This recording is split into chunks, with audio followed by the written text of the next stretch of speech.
Hey everybody, welcome back to another episode of my Dark Avenger comic book reviews. The comics I will be reviewing this week came out the week of January 27th, 2010.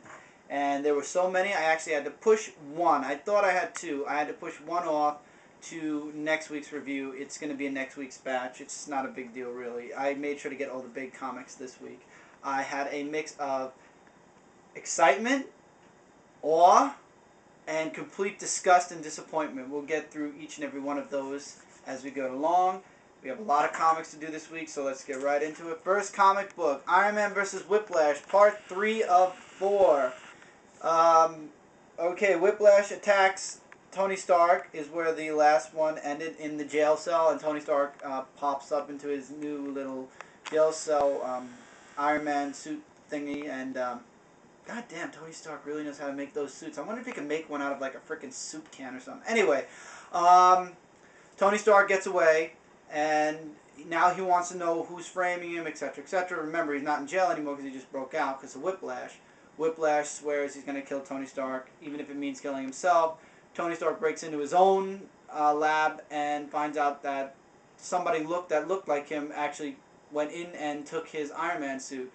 And that's where it leaves off. Oh, actually, no, it leaves off with the group of Iron Man, with a group of Iron Man clones, and it ends off with a bunch of guys saying Daddy's coming. So I'm guessing the last part's going to be the best. I'm enjoying this miniseries. It's getting you pumped up for Iron Man 2, the movie. There's another Iron Man that came out, I Am Iron Man, I believe, came out in this batch also, but I didn't get that comic.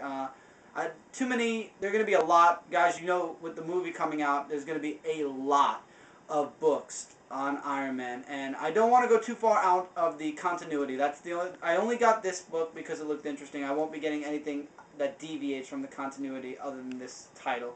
So I'll only be getting Part 4, and then I'll be only doing continuity Iron Man. Okay. Thank you God. An ending. World's Finest, Part 4 of 4. Finally, Superman and Dick Grayson Batman teaming up. I was wrong. I thought that this was going to tie into both Superman and Batman titles. It doesn't. It only ties into Superman. They take down the Superman-Batman composite robot. It's drawn out. They save Krypton. They find out the Kryptonite Man's being drained and found. Anyway, it all ties into this stupid light comic. It all ties into what's coming up for Superman's, with the whole fight of the Superman's world against Superman or whatever. It's a series you could have missed. It was a nice team up with Superman and Dick Grayson Batman. I'm waiting for Bruce to come back, though. I've since given up on the Batman titles. It's a nice side story. Would I say get it? It's a skip. It really, unless you're like me, a Superman fanatic, it's a skip. And another one that is a skip unless you didn't read it, Spider-Man Clone Saga, Part 5 of 6. For those of you who have read this Clone Saga, you know what's going on. For those of you who haven't, you're doing what I'm doing. You're collecting it to see what happens. And on that, that's all I have to say about the Clone Saga. Once again, your choice. It's just a rewrite. Nothing more. It's just Marvel's way of pulling $4 out of you if you didn't get the first Clone Saga. This comic is amazing. Superman Secret Origins number 4. This is the only good Superman title, and sadly it's a limited series that is coming out, that's been coming out for the past year.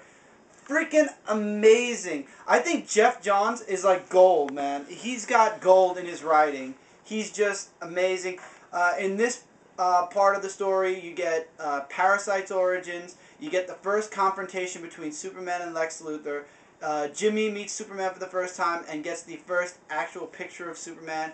Amazing comic. I love this series. If you have not been picking this up, this is only the 4th part. You can get out there and get the other 3 parts. They're out there. This is a series you should be getting. As you see, the pictures are all going to make one big picture at the end. It's a great comic book. You should be picking this up. If you're a fan of Superman at all, this is the best one that's out right now. And hopefully, by the time this ends, 2 more issues from now, we'll be pushing for the actual series to be better.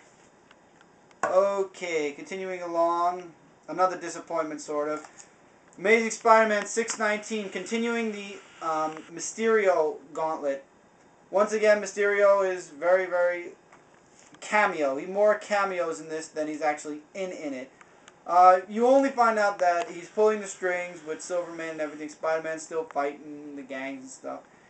This story is actually boring the crap out of me. I'm being honest with you guys. I feel like Spider-Man, Amazing Spider-Man's kind of winding down, like to wind back up again, but it's pretty boring. I don't know. If you haven't been collecting the Gauntlet, trust me, you're not missing much. I'm waiting for them to start fixing some shit up. Oh boy. Here's a title nobody should pick up. Do not pick this title up. Siege, Storming Asgard, Hero and Villains. It is not a comic book. I am warning you now. This is not a comic book. It is a waste of your money. The only good thing about this cover is I got the female Loki variant cover that obviously sold out. At least at Midtown Comics it sold out. And you want to know what it is? I'm going to show you what it is. It's a bunch of crap. This is all you get. All the pages, this is all you get. A bunch of bios that 2-to-1 you probably already saw in all the other comic books from superheroes. This is $3.99. $3.99 for a bunch of bio bullshit. I'm done. I'm being honest with you guys. The tie-ins to Siege have nothing to do with Siege, and now this stupid shit, that's it. Marvel talks about content, that their books have content. Tell me where the content is in this book. Where is the content? This is only good for people who are just jumping into Marvel and have no freaking idea who Spider-Man, Norman Osborn, or anyone else is. This was complete bullshit. This is firewood. Okay? It's shit. The only good thing was that the variant cover, which I accidentally bought. I didn't even know I bought the variant cover until I got it in the mail. That tells you something. I was completely disappointed. I skimmed through that in 2 seconds. It was shit. Don't get it. It's a warning. Don't get it. Finally, speaking of another thing that should have ended last month, Captain America Reborn #6. The issue that shouldn't have happened because it should have only been 5 parts. Those of you out there like me already read the Who Will Wield the Shield that took place after this. You know Steve Rogers isn't Captain America anymore, for the time being at least, in Bucky's cap. You know that he got Red Skull out of his mind. It was pretty fast getting Red Skull out of Steve Rogers' mind. It seemed like it just... Okay, Red Skull is now out of Steve Rogers' head, and now Steve Rogers is fighting everyone. He comes back, and now it's the issue of will Steve, what's next? And we all know what's next because it came out 2 weeks ago! So, the end. Mighty freaking die. And it's a nice... The cover, I'll show you guys, is a nice, huge cover. It shows all the heroes that weren't in this issue, but yeah, it shows all the heroes. Yeah, nice little celebration that Steve Rogers is back. La-di-da. La-di freaking da. And that's it. Captain America Reborn, thank you God, is over. The end. Steve Rogers is back. Moving forward. Ultimate Enemy, #1. I'm guessing this is only going to be involving characters from the Spider-Man and Fantastic Four rosters, other than Nick Fury. I did see Nick Fury. Nick Fury is in this issue also. Basically, the villain, the enemy, who we don't know at the moment, is going. He went after Reed Richards, and then he went after Sue Storm. And then at the very end, you see somebody going after Nick Fury, leading into the next comic, which has Nick Fury on the cover. I'm guessing, it's a slow start.